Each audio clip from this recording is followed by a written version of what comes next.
பிரசாதம், காய்கறிகளும் பிரமாதம், அந்த கௌரவ பிரசாதம் இதுவே எனக்கு போதும்.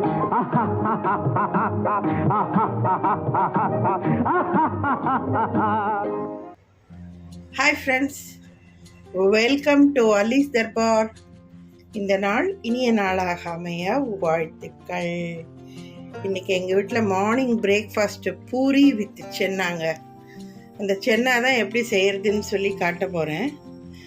Most wanted and favourite, all time, all age, எல்லாருக்கும் ரொம்ப பிடித்தமான ஒரு ரெசிபிங்க இது. என்னோடய ஸ்டைலில் நான் எப்படி செய்கிறேன்னு சொல்லி உங்களுக்கு செஞ்சு காட்டுறேங்க. நான் நல்லா ஒரு கை அளவு கொண்டக்கடலையை கழுவிட்டு ஓவர் நைட்டு ஊற வச்சு ஒரு 3 விசில்லேருந்து 4 விசில் வேக வச்சு எடுத்து இந்த தண்ணியோட வடிகட்டி வச்சுருக்கேங்க. இந்த வடிகட்டின தண்ணியை வேஸ்ட் பண்ணாதீங்க. சென்னாக்கு நமக்கு தண்ணி தேவைப்பட்டதுன்னா இந்த தண்ணியை ஆட் பண்ணிக்கலாம். இதுலேருந்து சும்மா கொஞ்சம் ஒரு ஃபியூ இந்த மாதிரி ஒரு கை கூட இல்லை, ஒரு 10-15 சுண்டலை அப்படியே மிக்சியில் அரைச்சி வச்சுருக்கேன். இது எதுக்குன்னா சென்னா அதோட கன்சிஸ்டன்சி கொஞ்சம் திக்காக வர்றதுக்காக. ஒரு 5 தக்காளி பழத்தை மீடியம் சைஸாக உள்ளதை மிக்சியில் நல்லா அரைச்சி வச்சுருக்கேன். ஒரு 3 பெரிய வெங்காயத்தை சாப்பரில் பொடியாக நறுக்கி வச்சுருக்கேன். ஒரு 4 பச்சை மிளகாயை இதோட நறுக்கி வச்சுருக்கேங்க.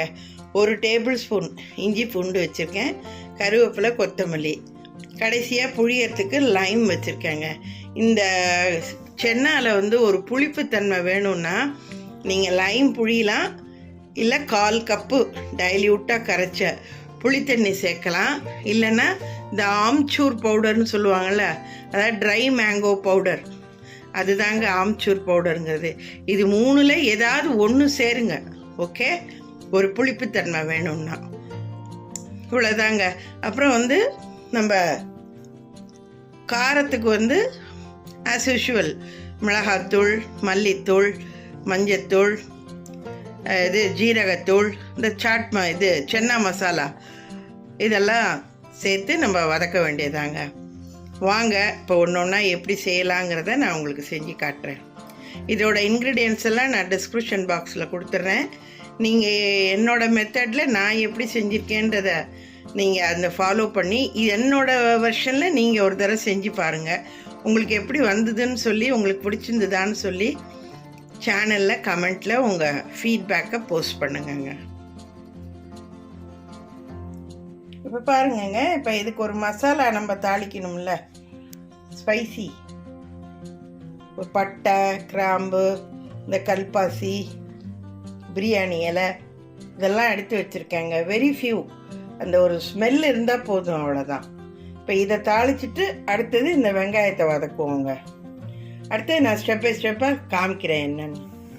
இப்போ பாருங்கங்க, இந்த வெங்காயம் ரொம்ப வதங்கணும்னு அவசியம் இல்லைங்க, ஒரு கண்ணாடி பதம் வதங்கினா போதும். இப்போ இதோட இந்த 1 டேபிள் ஸ்பூன் இஞ்சி பூண்டு பேஸ்ட்டை சேர்த்து வதக்குங்க. இதை சேர்த்ததும் இதில் இந்த இஞ்சி பூண்டு பேஸ்ட்டோட இந்த மசாலா வாசனை கொஞ்சம் போனதுக்கப்புறம் இந்த தக்காளி பியூரியை சேர்த்து வதக்கணுங்க. அடுத்தது அதையும் காட்டுறேன். இப்போ பாருங்கங்க, இஞ்சி பூண்டு பேஸ்ட்டு வதங்கினதுக்கப்புறம் இந்த தக்காளி பியூரியும் சேர்த்து அதையும் நல்லா வதங்கினதுக்கப்புறம் 1 டீஸ்பூன் மிளகாத்தூள், 2 டீஸ்பூன் மல்லித்தூள், 1 டீஸ்பூன் மஞ்சத்தூள் சேர்த்து இதை கொஞ்சம் ரா ஸ்மெல் போகிற வரைக்கும் இதை கொஞ்சம் நல்லா வதக்குவோங்க. இது கொஞ்சம் வதங்கினதுக்கப்புறம் நம்ம இந்த கொண்டக்கடலையை கொஞ்சம் பேஸ்ட்டாக அரைச்சி வச்சுருக்கோம் இல்லையா, அதை இதோடு சேர்த்து அதையும் ஒரு வதக்கிட்டு அதுக்கப்புறமா நமக்கு சென்னாவோட கன்சிஸ்டன்சி எந்த அளவுக்கு தேவையோ அதுக்கு தகுந்த மாதிரியும், நம்ம வேக வச்சுருக்கிற சென்னாவுக்கு தகுந்த மாதிரியும் தண்ணியோட அளவை 1/2 டம்ளர் 1 டம்ளர் அப்படின்னு நம்ம தண்ணியை ஆட் பண்ணிவிட்டு அது கொதிக்கும்பொழுது இந்த சென்னாக்கு தேவையான உப்பையும் சேர்த்துட்டு ஜீரகப்பொடி அது ஒரு 1/2 டீஸ்பூன், இந்த சென்னா மசாலா ஒரு 1/2 டீஸ்பூனுங்க சேர்த்து எல்லாம் நல்லா கொதிக்க விட்டுட்டு கொஞ்சம் கொதிச்சதுக்கப்புறம் இறக்க போகிற நேரத்தில் நம்ம மீதி வேக வச்சுருக்கிற அந்த சென்னாவையும் சேர்த்து நல்லா கலக்கி விட்டுட்டு ஒரு 5 மினிட்ஸ் எல்லாம் சேர்ந்த மாதிரி கொதிக்க விடுங்க. அந்த மாதிரி கொதிக்கும்போது இதோட உப்பு, காரம், புளிப்பு, இதோட டேஸ்ட் எல்லாம் செக் பண்ணிட்டு எது நமக்கு பத்தலையோ அதோட அளவுகளை கூட்டி குறைச்சிட்டு கடைசியாக கொத்தமல்லி கார்னிஷ் பண்ணி இறக்கிட வேண்டியதாங்க. இந்த ஜீரகப்பொடி, சென்னா மசாலா பொடி இதெல்லாம் சேர்த்ததுக்கு அப்புறம் இதுக்கு ஒரு புளிப்பு வேணும்ல நமக்கு. அதுக்கு தாங்க இந்த லெமன் ஜூஸு, இல்லைன்னா புளி தண்ணி, இல்லை ட்ரை மேங்கோ பவுடர், இது 3ல் ஏதாவது ஒன்று நம்ம புளிப்புக்கு தகுந்த மாதிரி சேர்த்துக்க வேண்டியதாங்க. புளி தண்ணின்னா 1/4 கப்பு டைல்யூட்டாக கரைச்சது, ரொம்ப திக்காக இல்லை. எலுமிச்சம்பழம்னா ஒரு 1/2 மூடி எலுமிச்சம்பழத்தை, அதோட ஜூஸு. ட்ரை மேங்கோ பவுடர்னால் அதான் ஆம்ச்சூர் பவுடர், அது ஒரு 1/2 டீஸ்பூனுங்க. இது 3ல் ஏதாவது ஒன்று சேருங்க. ஓகே, நான் எல்லாம் சேர்த்துட்டு ஃபைனலாக உங்களுக்கு காட்டுறேங்க. இப்போ பாருங்கங்க, இந்த கொஞ்சம் மசிச்ச அந்த சுண்டலை இப்போ இதோட சேர்த்து நல்லா இந்த மசாலாலாம் இதோட கோட் ஆகிற மாதிரி நல்லா இதை ஒரு வதக்கி விட்டுருங்க. இந்த மாதிரி நல்லா ஸ்மாஷ் பண்ணி விடுங்க.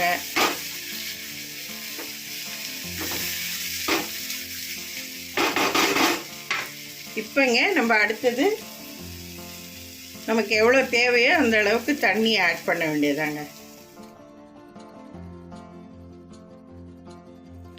நம்ம இந்த தேவையான அளவு தண்ணி சேர்த்ததுக்கு அப்புறங்க இதுக்கு தேவையான உப்பு சேர்த்துருங்க. நான் சொன்ன மாதிரி இந்த ஜீரக தூள் 1/2 டீஸ்பூன், சென்னா மசாலா அது ஒரு 1/2 டீஸ்பூன். நான் லெமன் ஜூஸ் புழிஞ்சிட்டேங்க, அதனால் நான் புளித்தண்ணியோ இல்லை ட்ரை மேங்கோ பவுடரோ நான் சேர்க்கலைங்க. எல்லாம் சேர்த்து நல்ல கடைசியாக மீதி வேக வச்ச கொண்ட கடலையும் சேர்த்துட்டு எல்லாம் நல்லா கலக்கி விட்டுட்டு, எனக்கு தண்ணி கரெக்டாக இருந்ததுங்க. நான் அந்த கடலை கொதிக்க வச்ச தண்ணியோடு இன்னும் ஒரு 1/2 டம்ளர் சேர்த்து 1 டம்ளர் தண்ணி இதில் நான் சேர்த்துருக்கேங்க. கரெக்டாக இருந்தது எனக்கு கன்சன்சி. நீங்கள் எவ்வளோ தேவையோ பார்த்து ஊற்றிக்கோங்க. ஊற்றி எல்லாம் நல்லா லோ ஃப்ளேமில் வச்சு நம்ம சேர்த்த அவ்வளோ இன்க்ரீடியன்ஸு, மசாலாஸு எல்லாம், உப்பு, புளிப்புன்னு எல்லாம் ஒன்றா அந்த கடலையோட மெர்ஜ் ஆகிற மாதிரி நல்லா கொதிக்க விட்டுட்டு கடைசியாக கொத்தமல்லி கார்னிஷ் பண்ணி இறக்கிட வேண்டியதாங்க. நான் அடுத்தது அதையும் காட்டுறேன். நான் இப்போ பாருங்கங்க, நல்லா சூப்பராக பூரி வித் சென்னா அருமையாக ரெடி பண்ணியாச்சுங்க. நல்லா எல்லாம் சேர்த்துட்டு கொத்தமல்லி கார்னிஷ் பண்ணிட்டாங்க. செம்ம ரிச்சாக இருக்குங்க, நல்லா ஜம்முன்னு அட்டகாசமாக. நான் சொன்ன இந்த அளவுகளில் நீங்கள் செஞ்சீங்கன்னா தாராளமாக 3 பேர்லேருந்து 4 பேர் வரைக்கும் நல்லா சென்னாவை தேவையான அளவு வச்சுட்டு சூப்பராக சாப்பிட்லாங்க. நான் உங்களுக்கு பூரியோடு இப்போ நான் சர்வ் பண்ணுறேன். நான் இப்போ பாருங்கங்க, நம்ம பூரிக்கு வழக்கமாக நம்ம வீட்டில் என்ன அளவு மாவில் நம்ம ப்ரிப்பேர் பண்ணுறோமோ அதே மாதிரி ப்ரிப்பேர் பண்ணி பூரியை பொரிக்க வேண்டியதாங்க. இதை பாருங்கள், நல்லா உப்பிக்கிட்டு சூப்பராக ஜம்முன்னு வருது பாருங்கள். இந்த மாதிரி எண்ணெயை மொண்டு ஊற்றுனீங்கன்னா நல்லா பொரிஞ்சு சூப்பராக வருங்க. நான் 2 கப்பு மாவு எடுத்துக்கிட்டேன் மெஷரிங் கப்பால். அதில் 1/2 டீஸ்பூன் உப்பு, 1 டீஸ்பூன் சர்க்கரை சேர்த்து குக்கிங் ஆயிலுங்க 1 டேபிள் ஸ்பூன் கலந்து மாவை நல்லா பிசைஞ்சிட்டு டைட்டாக உடனே பூரியை சுட்டு எடுத்துடணுங்க. பூரி மாவை ஊற விடக்கூடாது, பிசைஞ்ச உடனே சுட்டிங்கன்னா தான் எண்ணெய் குடிக்காமல் நல்லா வருங்க. இங்கே பாருங்கள், நல்லா புசு புசுன்னு ஜம்முன்னு இருக்கு பாருங்கள். சில பேர் இதோட ரவா சேர்ப்பாங்க, பால் ஊற்றி பிசைவாங்க, மைதா மாவு கலந்து பிசைவாங்க. ஒவ்வொருத்தர் ஒரு பக்குவங்க. நான் இதோட எதுவுமே சேர்க்கல, வெறும் கோதுமை மாவு, உப்பு, சர்க்கரை, குக்கிங் ஆயில், தண்ணி, வெறும் பச்சை தண்ணி, அவ்வளோதாங்க. ஓகே, இப்போ நான் சென்னாவோட உங்களுக்கு சர்வ் பண்ணுறேங்க. என்னங்க, நல்ல அட்டகாசமான அம்சமான புசு புசுன்னு நல்லா உப்பிக்கிட்டு சூப்பரான பூரி வித் சென்னா செம்மையாக இருக்குங்க.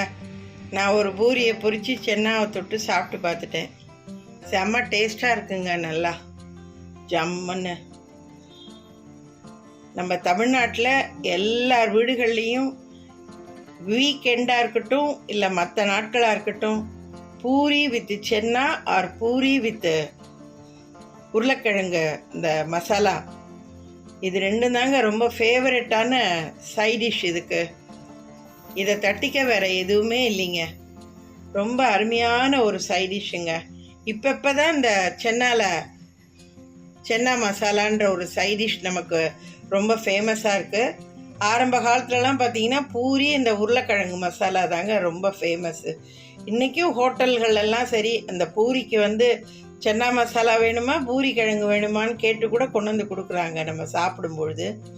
ரெண்டுமே ரொம்ப சூப்பரான ரொம்ப டாப்பான ஒரு சைடிஷ்ஷுங்க. எல்லார் வீடுகளையும் நம்ம அடிக்கடி இது செய்கிறது தான். ஆனால் அவங்கவுங்களும் அவங்கவுங்க டேஸ்ட்டு படி மெத்தடு ஸ்டைலில் பண்ணும்பொழுது அது இன்னும் கொஞ்சம் நல்லா ரிச்சாக டேஸ்ட்டாக இருக்குங்க. அதில் எந்த வித சந்தேகமும் வேணாம்.